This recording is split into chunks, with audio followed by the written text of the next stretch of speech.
हे दोस्तों, last video के comment में आप में से मेरे एक सब्सक्राइबर ने मुझे सजेस्ट किया कि मैं एक सबकॉन्शियस माइंड हैक के ऊपर वीडियो बनाऊं, जिस कमेंट को बहुत से लोगों ने लाइक भी किया। इसीलिए आज मैं इसी टॉपिक से रिलेटेड कुछ इन्फॉर्मेशन आपके साथ शेयर करूंगा। एक इंसान जब कोई डिसीजन लेता है तो उसे लगता है वो डिसीजन सोच समझ के, रैशनल होके और अच्छी रीजनिंग से ले रहा है, बट मोस्टली ये बात सच नहीं होती, क्योंकि डिसीजन लेते टाइम बहुत से कॉग्निटिव बायसेस पिक्चर में आते हैं जो एक इंसान के फाइनल डिसीजन पे बहुत ज्यादा इंपैक्ट करते हैं, जिसके बारे में हमें पता तक नहीं होता। मैंने पहले भी मेरे एक वीडियो में जिसका नाम है कैन यू आंसर दिस, जो कि thinking fast and slow book की समरी है, उसमें मैंने इस टॉपिक को थोड़ा अच्छे से कवर किया है और वहां मैंने 3 कॉग्निटिव बायसेस के बारे में बताया था, जिसे समझने के बाद आप लोगों की डिसीजन और सबकॉन्शियस माइंड को बहुत इन्फ्लुएंस कर सकते हो, या थोड़ा फैंसी वर्ड में बोलूं तो जिससे आप अपने या दूसरों के सबकॉन्शियस माइंड को हैक कर सकते हो। अगर आपने वो वीडियो नहीं देखा तो वो जरूर देखो, यहाँ निकलते हुए कार्ड पे क्लिक करके, या जिसकी लिंक मैंने डिस्क्रिप्शन और कमेंट में भी दी है। सिमिलरली आज भी मैं आपको 3 और कॉग्निटिव बायसेस के बारे में बताऊंगा, जिसकी हेल्प से आप लोगों के या अपने डिसीजंस और एक्शंस को इन्फ्लुएंस कर सकोगे, हैक कर सकोगे। So let's begin. Number 1, anchoring. एक एक्सपेरिमेंट में 2 अलग अलग ग्रुप्स के लोगों से एक क्वेश्चन पूछा गया था कि आपको क्या लगता है आज तक का दुनिया का सबसे लंबा रेडवुड पेड़ कितने फीट का हुआ होगा। दोनों ग्रुप को ये सेम क्वेश्चन पूछा गया था, बट दोनों के क्वेश्चन में थोड़ा सा डिफरेंस ऐड किया गया था।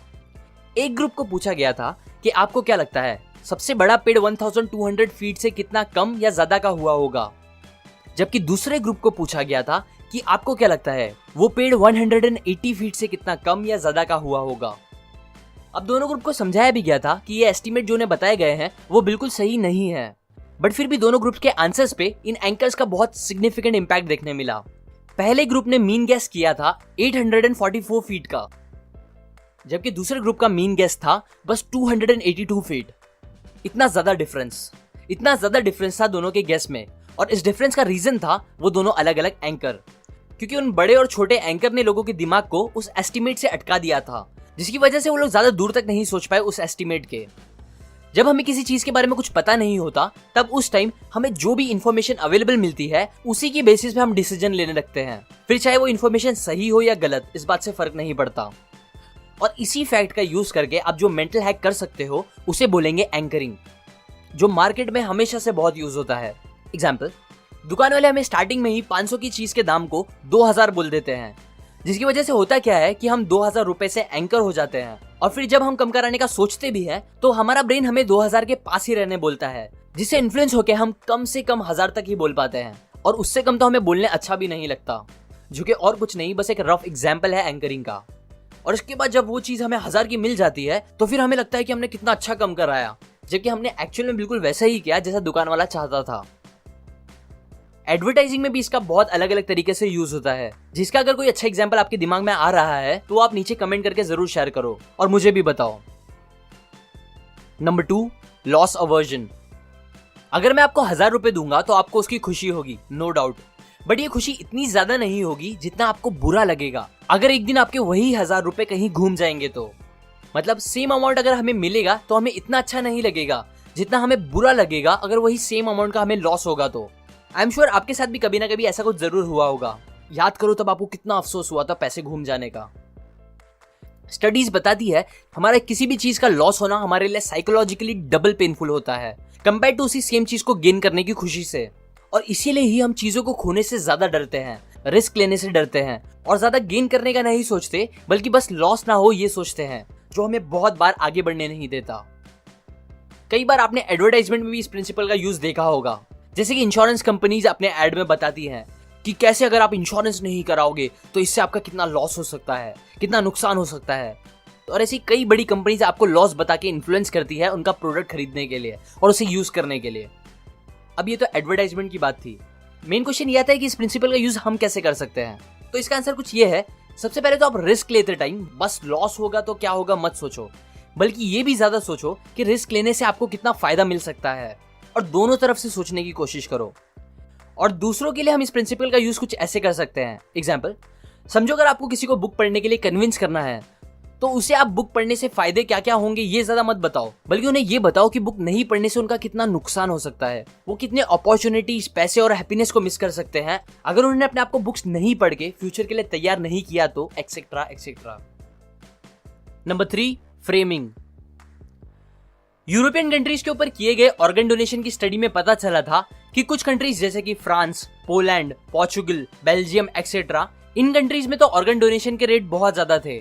बट उनकी जैसी ही सिमिलर कंट्रीज जैसे कि डेनमार्क, नेदरलैंड, यूके, जर्मनी, इन कंट्रीज में डोनेशन रेट्स बहुत कम थे। और ऐसा एग्जैक्टली क्यों था, इसी चीज के ऊपर रिसर्च चल रही थी, जिससे फिर एट द एंड एक बहुत इंटरेस्टिंग बात पता चली। उन्हें पता चला कि ऐसा बिल्कुल नहीं था कि डोनेशन ज्यादा करने वाले कंट्रीज के लोग कंपैरिजन में दिल के ज्यादा अच्छे थे, या वो ज्यादा सोशली सिंपैथेटिक थे, या उनका कल्चर, रिलीजन एक फैक्टर था, या ऐसा कुछ। बल्कि सरप्राइजिंगली डोनेशन में इतने ह्यूज डिफरेंस का रीजन था framing of a single question, बस और कुछ नहीं। मतलब सीक्रेट बस ये था कि जो कंट्रीज आप लेफ्ट साइड में देख रहे हो, उनके लोग जब अपना डीएमवी नाम का फॉर्म भरते थे तो उसमें ऑर्गन डोनेशन के ऊपर क्वेश्चन कुछ ऐसे लिखा होता था कि बॉक्स में टिक करो अगर आप ऑर्गन डोनेशन प्रोग्राम में हिस्सा लेना चाहते हो तो। अब इससे क्या होता था? कुछ नहीं, लोग देखते थे, पढ़ते थे, पर टिक नहीं करते थे, जिसकी वजह से फिर वो ज्वाइन भी नहीं होते थे। जबकि दूसरी तरफ जो कंट्रीज में ऑर्गन डोनेशन ज्यादा होती थी, वो कंट्रीज के डीएमवी फॉर्म में कुछ ऐसा लिखा होता था कि टिक करो अगर आपको ऑर्गन डोनेशन प्रोग्राम में हिस्सा नहीं लेना है तो। अब इंटरेस्टिंगली ऐसे ऑप्शन मिलने के बाद भी लोग अगेन टिक मार्क नहीं करते थे, जिसकी वजह से ऑटोमेटिकली वो लोगों का पार्टिसिपेशन हो जाता था। ये था फ्रेमिंग का कमाल। आप चीजों को कैसे फ्रेम करते हो, ये चीज लोगों की डिसीजन मेकिंग पे बहुत इंपैक्ट कर सकता है। मतलब अगर आप एक अच्छी चीज को बुरी तरीके से फ्रेम करके लोगों को बताओगे तो वो अच्छी चीज भी लोगों को बुरी लगेगी। और अनफॉर्चुनेटली इसका उल्टा भी सच है कि अगर आप एक बुरी चीज को अच्छे से फ्रेम करके बताओगे तो वो बुरी चीज लोगों को अच्छी लगने लगेगी। और इस चीज का यूज मार्केट में बहुत गलत तरीके से हो रहा है। अब इस चीज से रिलेटेड एक अच्छा एग्जाम्पल बताओ तो? बताऊंगा भी नहीं, आप देख ही लो। एक एक्सपेरिमेंटल वीडियो है, उसमें क्या होता है कि पेन एंड टेलर नाम के दो मैजिशियन एक नकली रेस्टोरेंट बनाते हैं, जिसमें वो लोग सादे नल के पानी को अच्छे से फ्रेम करके अलग अलग अट्रैक्टिव नाम देके फ्रेंच में, स्पेनिश में लोगों को बेचते हैं, और वो भी ज्यादा पैसा लेके। ये काफी फनी और सोचने वाला वीडियो भी है, जो हमें बताता है कि हम कितने स्टूपिड बन सकते हैं। आप वो वीडियो जरूर चेकआउट करो, उसकी लिंक मैंने डिस्क्रिप्शन में दी है। ये थे 3 प्रिंसिपल्स जो आपको लोगों को और खुद को सबकॉन्शियस लेवल पर इन्फ्लुएंस करने में हेल्प कर सकता है। और ये बातें मैंने अगेन आपको think fast and slow by Daniel Kahneman book से बताई है। अगर आपको साइकोलॉजी, बायसेस और लोगों को कैसे इन्फ्लुएंस करना है, इन चीजों के बारे में डिटेल में सीखना है, तो ये बुक आप जरूर खरीदो। इस बुक में बहुत सी कमाल की ऑसम इन्फॉर्मेशन दी गई है। अगर आपको ये बुक खरीदनी है तो आप डिस्क्रिप्शन में जाके खरीद सकते हो।